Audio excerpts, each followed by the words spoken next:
Kubota de xe đến môi. Hả? Quay bắt thỏ.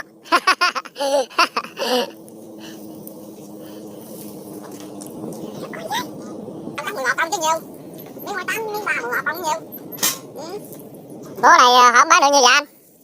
Có 2.000 thôi. Vậy hả? Có dưới kìa.